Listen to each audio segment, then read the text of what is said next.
Hello friends, स्वागत है आपका हमारे यूट्यूब चैनल में।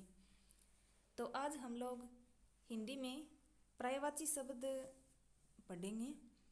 मैंने हिंदी में मेरी फर्स्ट क्लास है हिंदी का। मैंने अभी तक कोई वीडियो नहीं डाला है। मैंने अभी हिंदी का तो आज ही शुरू किया है। तो ये फर्स्ट मेरी हिंदी की क्लास है पर्यायवाची शब्द। वैसे ज्योग्राफी की क्लास मैंने प्ले लिस्ट में अपलोड कर दी है। कुछ मैंने राजस्थान कल्चर की अपलोड कर दी है। ठीक है, तो आप लोग उस चैनल से जुड़ जाइए और प्ले लिस्ट में जो मैंने क्लास अपलोड कर रखी है वो देख लीजिए। और ये मेरी क्लास छोटी छोटी होती है जो कि रिवीजन के तौर पर आपके लिए बहुत ज़्यादा हेल्पफुल होगी, क्योंकि 15-20 मिनट की मतलब नॉर्मल क्लास होती है, तो उससे आपका रिवीजन जो आपने पहले पढ़ रखा है उसका रिवीजन अच्छे से हो जाता है। तो ठीक है फ्रेंड्स, हम समय न गवाते हुए पढ़ेंगे कि पर्यायवाची शब्द क्या होते हैं। ठीक है,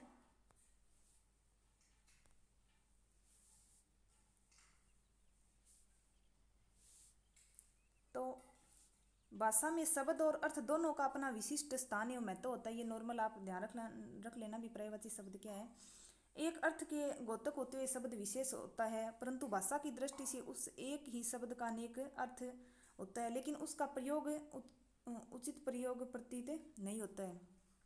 यानी पर्यायवाची का मतलब क्या है, मतलब सेम समानार्थी शब्द दिखने वाले ही शब्द पर्यायवाची, ऐसे समानार्थी शब्द ही पर्यायवाची होते हैं। ठीक है, जैसे हम करेंगे अग्नि। अग्नि शब्द दे दिए तो इसके पर्यायवाची आपसे पूछ लेंगे तो 3 तो इसमें अग्नि के हो जाएंगे और एक अलग ऑप्शन है इसमें पूछ लिया जाता है। तो अग्नि के पर्यायवाची है आग।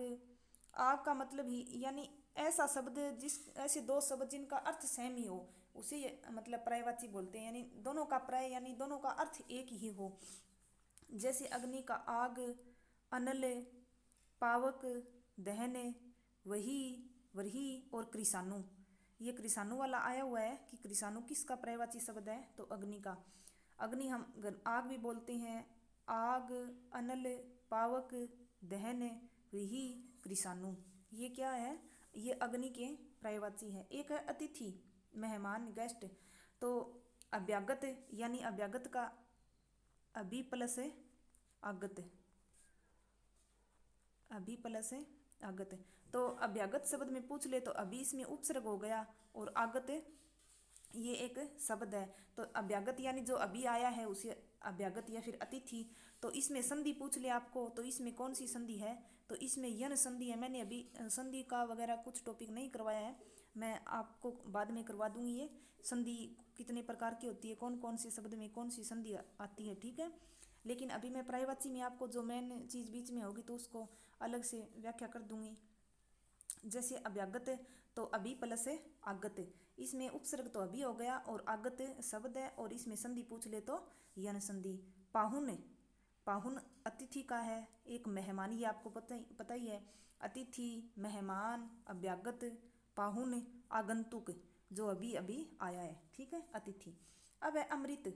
अमृत का पर्यायवाची कौन कौन से हैं, सुधा, सुधा का अमृत, सोम का अमृत, ठीक बोलते हैं ना सोम रस, तो अमृत का रस। ठीक है, पीयूष, पीयूष भी अमृत का। अमी, अमी है ये तो सेम ही है। ये सुर भोग, देव भोग, सोम रस। ठीक है, सुर भोग यानी जो देवताओं का है, सुर भोग, देव भोग, सुर भोग, देव भोग, अमी, अमी है, पीयूष, सुधा, सोम। ठीक है, ये किसका है, अमृत का। अब है अपमान। अपमान, अपमान का ये तो सभी मतलब आपको देखने में ऑप्शन में देखते ही पता लग जाएगा। अपमान का अनादर, किसी का अनादर करना ही अपमान है। किसी की अवज्ञा मतलब उसकी बात को नहीं मानना मतलब अवज्ञा। ठीक है, अवहेलना, किसी की बात की अवहेलना करना, एक होता है हेलना या फिर अवहेलना। अवमान, ये अव शब्द जिसके अंदर उपसर्ग लगा होता है ना अव, उसका मतलब विपरीत होता है यानी बुरा। ठीक है, अपमान, अवमान, अवहेलना और तिरस्कार। ठीक है, और तिरस्कार में फ्रेंड्स कौन सी संधि है, तो तिर विसर्ग प्लस कार यानी तिरस्कार। ठीक है, तो कौन कौन सा हो गया, अपमान का अनादर, अवज्ञा, अवहेलना, अवमान और तिरस्कार, ये किसके है, अब ये है अपमान के पर्यायवाची शब्द। अब है अलंकार। अलंकार का मतलब अलंकार का अर्थ ही आभूषण होता है, ठीक है। ये हिंदी वर्ड में अलंकार का क्या अर्थ होता है, आभूषण है। तो अलंकार के हो गए आभूषण है, भूषण है, विभूषण है, इनका सेम ही अर्थ होता है। आभूषण बोल दो, भूषण बोल दो, विभूषण बोल दो, मतलब और गहना, ये जेवर, ये गहना जेवर आभूषण है, भूषण विभूषण है, ये सभी है। आप थोड़ा सा अलंकार का ध्यान रख लेना। अलंकार ये कौन सा है, ये आभूषण का पर्यायवाची शब्द है। आभूषण का पूछ ले या फिर अलंकार का पूछ ले, आपको आपस में कौन सा भी कैसे भी पूछ सकता है, ठीक है। तो ये आभूषण है, भूषण है, विभूषण है, गहना जेवर, ये तो आपको पता ही है। अलंकार का ध्यान रख लेना। अलंकार भी, अलंकार मतलब क्या है, तो आभूषण का पर्यायवाची शब्द है अलंकार। अब है असव। असव का मतलब होता है घोड़ा, ठीक है। तो असव को क्या बोलते हैं, घोड़ा। तो असव घोड़ा, असव का हो गया घोड़ा। घोड़ा का फिर है, हरी, गोटक, बाजी, सिंधव, तुरंग, ठीक है। ये गोटक तत्सम शब्द है फ्रेंड्स। गोटक, गोटक का तद्भव क्या हो जाएगा फिर, घोड़ा, ठीक है। इस प्रकार आपको मतलब हिंदी में एक वर्ड के अनेक मतलब अर्थ निकल जाते हैं और उनको अलग मतलब कैसे पता चलेगा। जैसे अभी आपको तत्सम तद्भव याद है, आपको विलोम शब्द याद है, आपको संधि विच्छेद आती है, तो आप उस प्रकार मतलब ऑप्शन को पहचान सकते हो। जैसे गोटक का ये घोड़ा हो गया, तो आपको पता ही है कि गोटक ये तत्सम शब्द है और ये घोड़ा तद्भव शब्द है। तो इस प्रकार आपको पर्यायवाची की निशानी हो जाती है।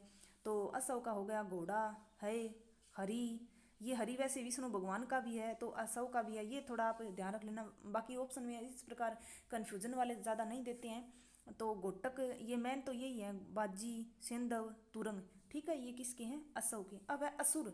असुर का मतलब क्या होता है, राक्षस। देखो सुर और असुर ये आपस में विलोम शब्द है। सुर, सुर का अर्थ होता है देवता, ठीक है। तो फिर इसमें अ लग गया असुर, तो ये क्या हो गया, विपरीत हो गया, तो मतलब क्या हो गया, राक्षस, ठीक है। इस प्रकार आप हिंदी में इस प्रकार आप याद कीजिए, हिंदी बहुत आसान हो जाती है। और एलडीसी एग्जाम्स के लिए तो हिंदी बहुत ज़्यादा इंपॉर्टेंट है, क्योंकि कितने क्वेश्चन आते हैं फ्रेंड्स, 75 क्वेश्चन आते हैं एलडीसी में हिंदी के, और 75 क्वेश्चन आते हैं इंग्लिश के। तो हिंदी और इंग्लिश का अलग 150 क्वेश्चन का एक पेपर होता है, उसमें हिंदी अगर आपको 75 में से लगभग आप 70 प्लस ले आते हैं ना, तो भी आपके लिए बहुत ज़्यादा बेनिफिट है। और हिंदी में इतना मुश्किल भी नहीं है कि हम इतने नंबर नहीं ला पाएँ, ठीक है, नॉर्मल पढ़ना होता है। अब असुर राक्षस, असुर का क्या हो गया, धनुज हो गया, दैत्य हो गया, दानव हो गया, राक्षस हो गया, और तमचर। तम का मतलब क्या होता है फ्रेंड्स, तम का इस प्रकार आप याद रख लिया करो। तम का मतलब होता है अंधकार, यानी अंधेरा, ठीक है, अंधकार या फिर अंधेरा। तो क्या होता है, तो राक्षस अंधेरे में बोलते हैं ना कि राक्षस मतलब रात को होते हैं ऐसे वगैरह जो भी। तो मतलब तम का मतलब अंधकार है, तो मतलब राक्षस क्या हो गया, तमचर, यानी जो रात में, चर का मतलब होता है विचरण करना, ठीक है। यानी जो रात में विचरण करते हैं उसे क्या बोलते हैं, तो तमचर बोलते हैं। अंधेरे में जो विचरण करते हैं, और कौन करते हैं अंधेरे में विचरण, तो राक्षस वगैरह, ठीक है। तो क्या हो गया, धनुज हो गया, दैत्य हो गया, दानव, राक्षस, तमचर, निशाचर। अब निशा, निशा का मतलब ही रात्रि होती है, तो निशाचर हो गया। रजनीचर, रजनी का मतलब भी वो होता है, ठीक है। तो तमचर, निशाचर, रजनीचर, ये तीनों का ये सेम ही अर्थ है। चर का मतलब विचरण करने, विचरण करने वाला। अब है अहंकार। अहंकार का मतलब घमंड हो गया, ठीक है। ये तो नॉर्मल है हमारी मतलब भाषा में। तो इसका और क्या क्या अर्थ है, एक तो गर्व हो गया, एक हो गया दर्प हो गया, एक हो गया दम्भ, दम्भ का मतलब घमंड, और ये घमंड हो गया।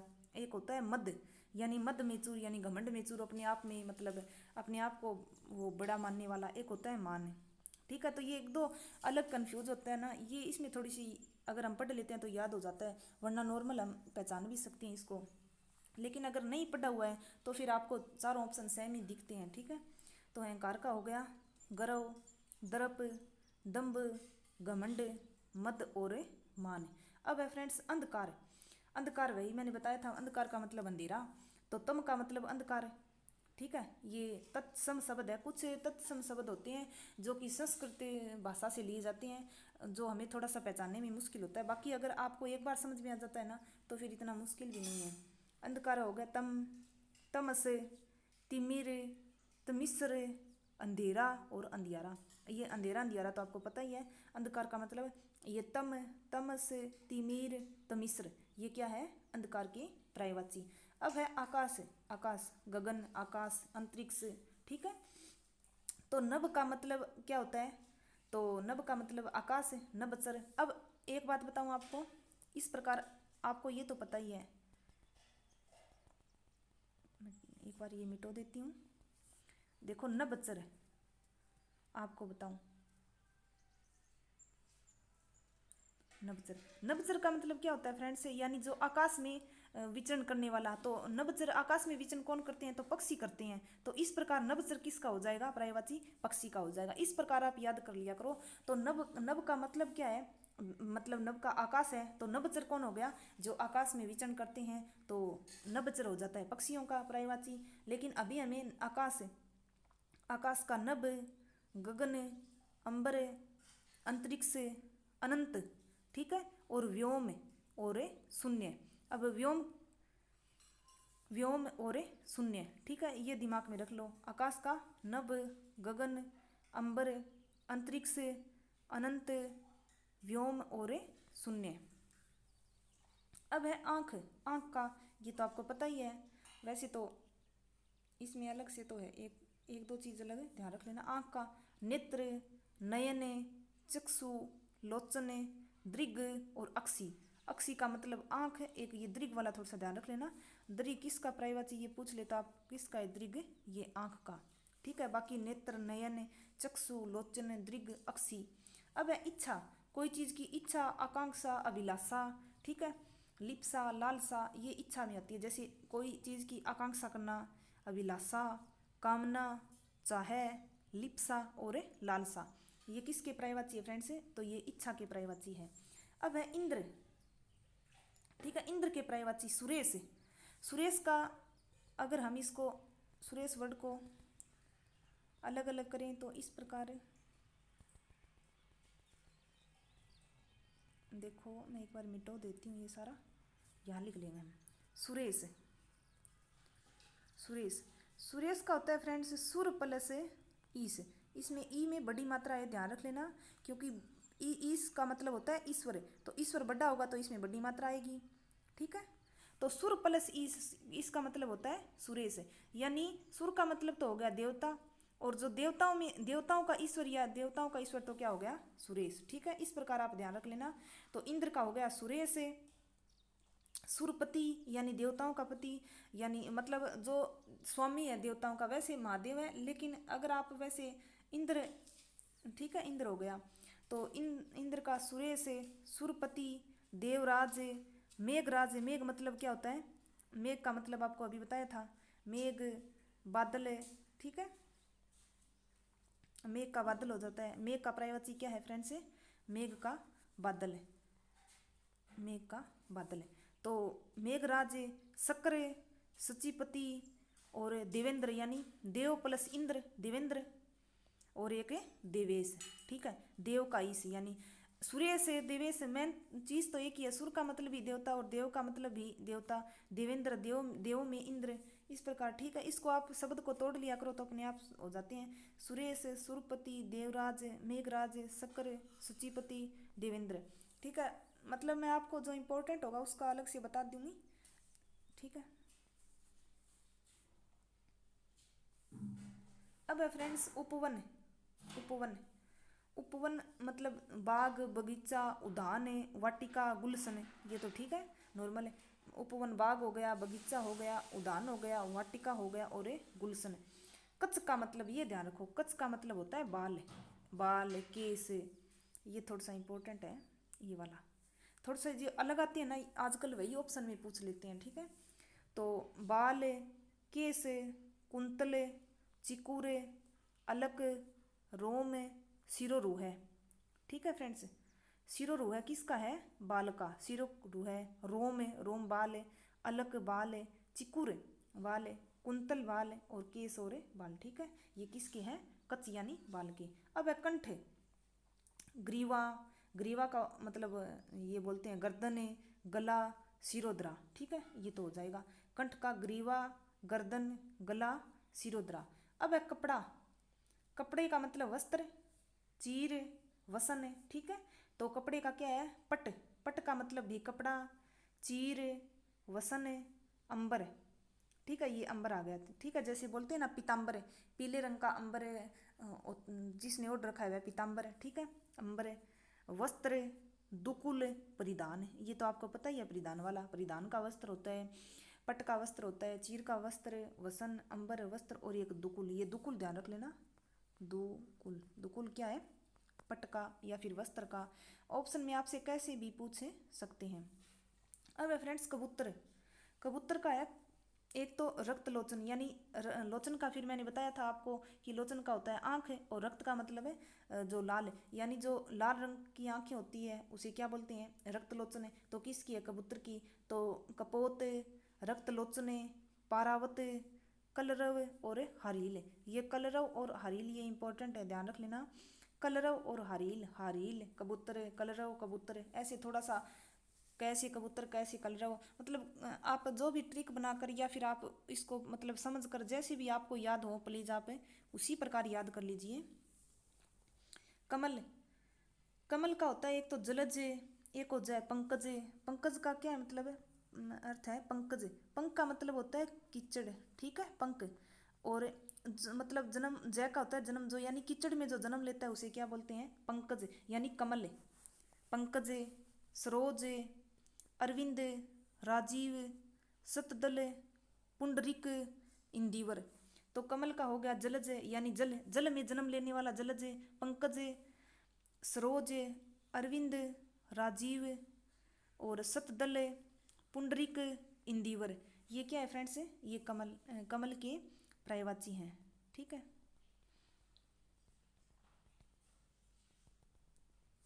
अब है फ्रेंड्स कान, कान का मतलब है करण, श्रवण और स्रोत, श्रुतिपट, यानी श्रुतिपुट, स्रोत, श्रवण और करण, ये किसके हैं? कान के, ठीक है। अब है कामदेव, कामदेव, ये ध्यान रख लेना। कामदेव का मदन है, मनोज, मनोज मतलब मन विसर्ग प्लस जय, यानी मन विसर्ग प्लस है जय, यानी मनोज, यानी जो मन से जन्म लेता है, मनोज मन में जो जन्म लेता है उसे क्या बोलते हैं? मनोज, यानी कामदेव। मदन, मनोज, अनंग, काम, रतिपति, पुष्प धनुआ, मनमथ, ठीक है। मन, मनोज, मनमथ, तो ये कौन है? कामदेव के पर्यायवाची। तो ये बुक फ्रेंड्स वो ये जो हिंदी व्याकरण, हिंदी रचना व्याकरण है ना, ये बुक है, ये रचना व्याकरण है। रचना व्याकरण की जो हिंदी की बुक आती है ना फ्रेंड्स, उसमें से मैं ये आपको करवा रही हूँ पर्यायवाची। इसमें लगभग इम्पोर्टेंट ये लगभग सभी, और इसके अलावा शायद ही बार जाएँ, बाकी आप देख लीजिए। पर्वत, पर्वत का होता है फ्रेंड्स पहाड़, अचल, यानी अंचल, अंचल का विपरीत अचल, यानी जो चल नहीं सकते। गिरी, गिरी का पहाड़ है। भूधर, यानी भूधर का मतलब होता है भू को धारण करने वाला, भू मतलब पृथ्वी, यानी पृथ्वी को जो धारण करता है भूधर। नग, यानी नग, नग का मतलब होता है नहीं गमन करने वाला या अचल। महीधर, मही को धारण करने वाला। सेल, सेल का मतलब पर्वत है, और मेरू का मतलब है पर्वत। तो ये मेरू, सेल, महीधर, नग, भूधर, गिरी, अचल, पहाड़। पशु, पशु का होता है फ्रेंड्स चतुष्पद, यानी जिसके चार पद हैं, पद मतलब पैर हैं। जानवर, चौपाया, चार पैरों वाला, और मृग, ठीक है, ये है पशु के। अब है फ्रेंड्स पाताल, पाताल, पाताल का होता है रसातल, नागलोक, अधोभुवन, यानी जो नीचे होता है भुवन, भवन के, और उर्ग स्थान, इसको बोलते हैं पाताल के पर्यायवाची। रसातल यानी जो सबसे तल में है, नागलोक में है, अधोभुवन है, और उर्ग स्थान है।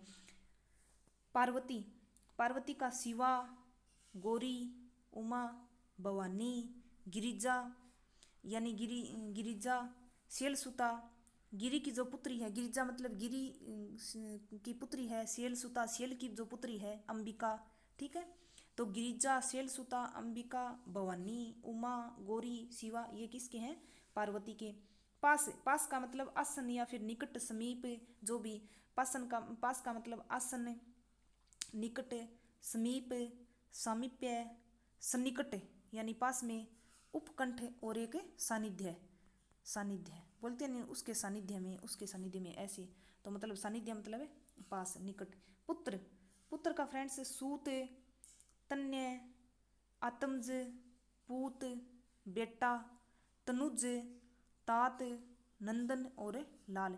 इस प्रकार बेटी का हो जाता है ये, मतलब पुत्र पुत्री का, जब पुत्र सूत है तो पुत्री का सूता, ये तन्य है पुत्री तन्या, आत्मज आत्मजा, तनुज ये तनुजा, और इसमें नंदिनी दुहिता बेटी, और इसमें बेटा तात नंदन और लाल। ये इस प्रकार। अब है पुष्प, पुष्प के, पुष्प का फ्रेंड्स कुसुम है, ये सुमन है, परसून है, फूल, पुहुप, गुल, ये किसके हैं? पुष्प के।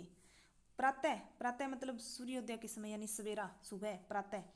प्रभात, उषा, अरुणोदय, सुबह, अहरमुख और सवेरा, ये किसके हैं? प्रातः। अब है प्रवाल, ये प्रवाल जो भित्ति होता है ना, प्रवाल। मूंगा, विद्रुम, रक्तांग, लतामणि, रक्तमणि। ठीक है, प्रवाल क्या है? रक्तमणि, लतामणि, रक्तांग, विद्रुम और मूंगा।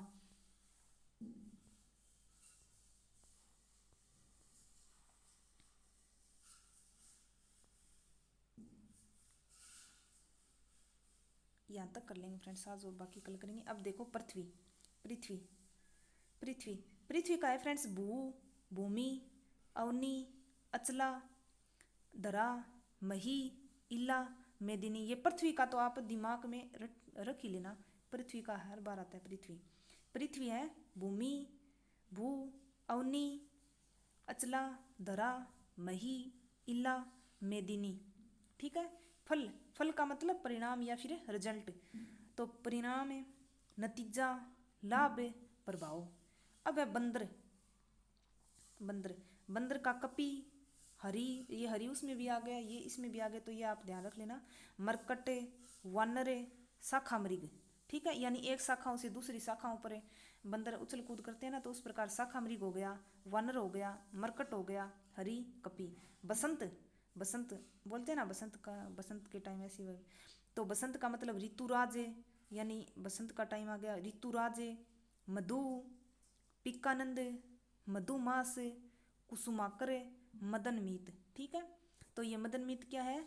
बसंत का। कुसुमाकर बसंत, मधुमास, पिक्कानंद, मधु, ऋतुराज, ये है बसंत के। ब्रह्म, ब्रह्म का होता है फ्रेंड्स विधि, यानी कोई भी काम विधि विधाता से, विधि विधाता, विरंची, चतुरानन, स्वयंभू, प्रजापति। ठीक है, ब्रह्म क्या चीज़ है?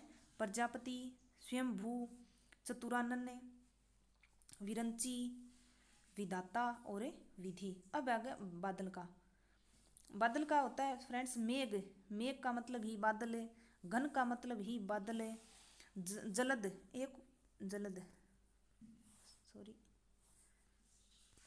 जलद, जलद दो भागों में, जैसे जल प्लस द, जल का मतलब होता है फ्रेंड्स जल, और द का मतलब है जलद, यानी जल को धारण करने वाला। एक है जलज जो जल में जन्म लेता है, वो है कमल का, और एक है जलद यानी बादल, यानी जल को धारण करने वाला। ठीक है, तो इस प्रकार है, एक तो है जलज और एक है जलद। तो जलज जल में जन्म लेने वाला तो है फिर कमल, और जलद है ये बादल का। तो इस प्रकार आप थोड़ा सा दिमाग में रख लो। पयोधर, धाराधर और निरद। जलद निरद का मतलब एक ही बात है, जल, नीर, नीर को धारण करने वाला या फिर जल को धारण करने वाला। तो ये तो इस प्रकार हो ही गया। धाराधर, पयोधर यानी जलद हो गया, घन हो गया और मेघ हो गया। तो फ्रेंड्स आज हम यहीं बादल तक कंप्लीट करते हैं, और हमारी नेक्स्ट जो अगली क्लास होगी उसमें हमें और पर्यायवाची कर लेंगे। तो ज़्यादा लॉन्ग भी क्लास नहीं होगी ये हमारी, ये शॉर्ट क्लास, इस हिसाब से हम इस पर कर लेंगे। और आप इस चैनल से जुड़ जाइए। अगर आपको कोई भी दिक्कत आती है तो आप कमेंट में पूछ सकते हैं। Okay, thank you guys.